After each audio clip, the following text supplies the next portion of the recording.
While ReZero Season 3 is still some time before coming out, and I've been preparing myself for the new season to come by reading the novels related to this particular season, I had thought of something.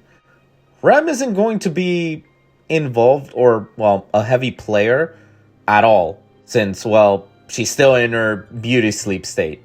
So, I have decided, why not make a video on probably the most popular girl in the entire anime slash light novel slash manga, the entirety of ReZero. And yes, this video will contain not only spoilers for the best girl of the show, but it'll be a full video on our favorite blue Oni maid. That means we get to explore her abilities and strengths, her personality, and what exactly makes her so lovable as of a character in the show. To have many fucking collectibles compared to literally anybody else in the show. So let's get started.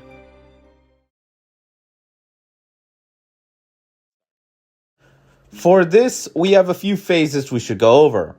Phase number 1, her maid phase, where honestly she's just professional, which, I mean, you see this in the first loop in the mansion, and the second, for the most part.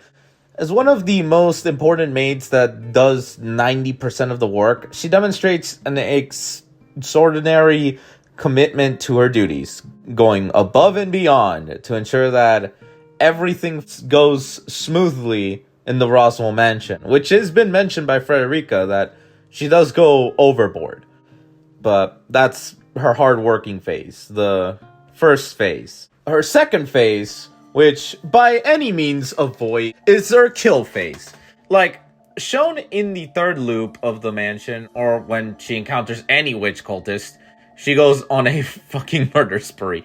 Granted, those witch cultists did ruin her home and cut the horn of her sister and also left her traumatized. So yeah, there's some justification on her part to be murdery. We do see this a lot in the second half of season 1 when Betelgeuse and his group start to go on the move to target Amelia. Rem is pretty capable and can take a hit from them. However, her trauma and anger does seem to get the better of her when she's facing these assholes, which also creates a possible opening for anyone capable to beat her. And then the last phase, the one phase that literally any Rem simp wants to be in, the love phase. The first one is her family love towards her sister, Ram. Although she would do anything for her sister since they do have a deep bond, throughout her backstory, we see that she views herself inferior to her sister. And when Ram lost her horn, she felt that it's her fault for all of that happening, as well as feeling even guilty for being happy that it came off. The reason she felt that is because, well, inferiority complex. However, this also caused her to think of herself as now the replacement for her sister. Although she does love her sister, like she genuinely does love her, it is worth noting that she does have her inferiority complex with Ram. As for Subaru, that one took a lot on his part to not only win her trust, but to quite literally win her heart. After the events of the Mob East incident in Arlem Village, she's just madly in love with him. She would do anything for him, as well as do some questionable things. Oh no, don't worry. I'll simply allow myself to gaze upon your sleeping face for a little longer than usual tonight. Huh? Did you just say something creepy? Who, me? I don't think I said anything creepy to you at all. Though, in the end, it's interesting how her love for Subaru was basically the key thing that allowed Subaru to be saved whenever he was at his wit's end in Arc 3.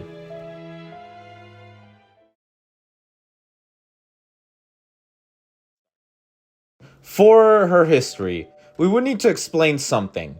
Twins in her hometown / tribe were seen as weak and unworthy of living because they had one horn each, while a normal Oni had 2 horns.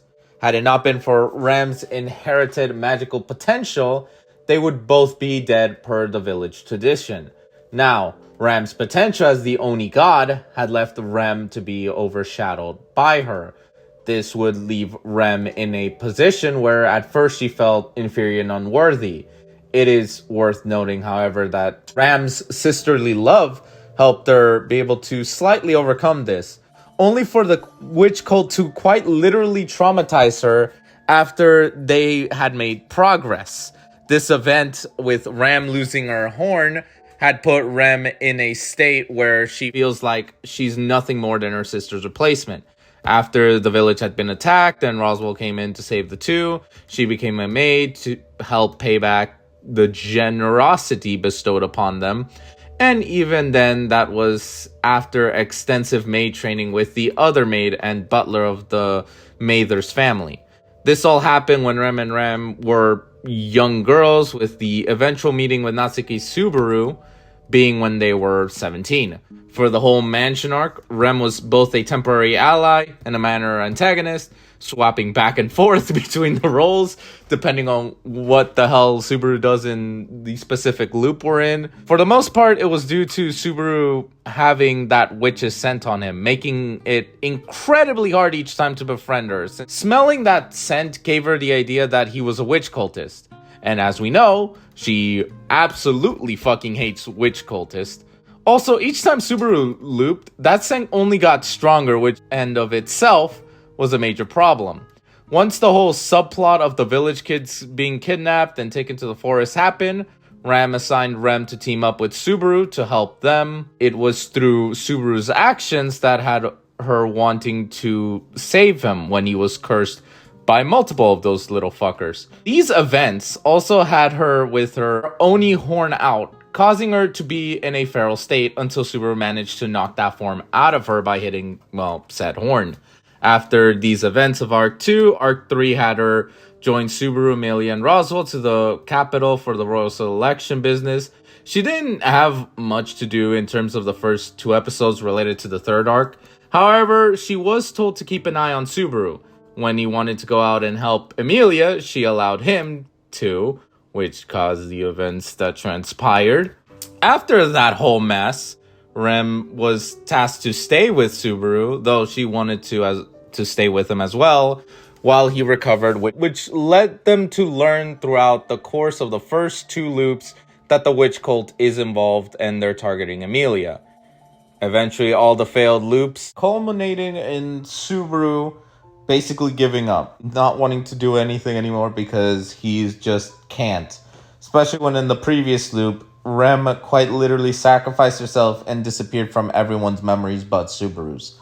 So we do get the special stuff with Rem being the catalyst for not only Subaru getting back his motivation, but also for him finding a way to gain allies or an alliance with Crucia and Anastasia's camps in order to first defeat the White Whale, as they all agreed, before taking on Betelgeuse. In the successful loop, Rem is not assisting Subaru in taking down Sloth, though her path leads her to actually encounter 2 Sin Archbishops, Greed and Gluttony, which unfortunately led to our poor Rem ending up in her coma state for the remainder of Season 2. We do see Rem again, though it is just an imposter, or it is her in her comatose state. So that's the history in terms of Rem's part of the story. And honestly, I just feel bad. She had all her hopes, where everything for her was going well, and then fucking Greed and Gluttony come in to just ruin everything.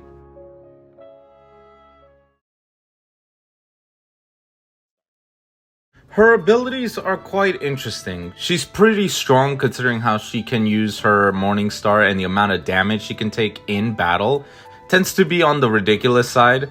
Though this can be explained because, well, she is an Oni. Even one horn can make her a dangerous foe since it increases her physical and magical abilities to a much higher level. It does have the drawback of having her tap into a more inherent primal rage.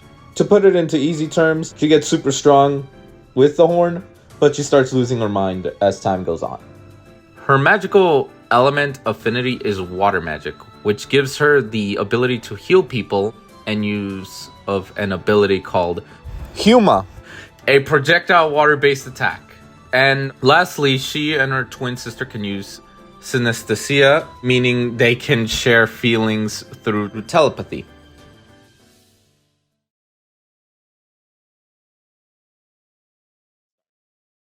It's no secret that Rem is the most popular girl in the whole cast, with Echidna managing to compete for a time, but since Echidna won't be relevant for a very, very long time, we can safely say that Rem will be back as number 1, with Amelia taking the number 2 spot. All this honestly stems from how her past was shown to the viewer and how Subaru managed to save her in a sense.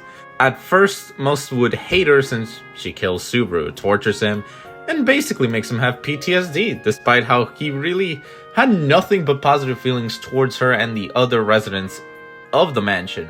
When Arc 2 ended, everyone was in love with Rem, like how she was in love with Subaru. That's shown a lot when in episode 18 we have that amazing I love you from Rem, only for Subaru's infamous line, Emilia is the one I love. to play out. I kid you not, my 2 friends who watched the whole season 1, we binge watched it.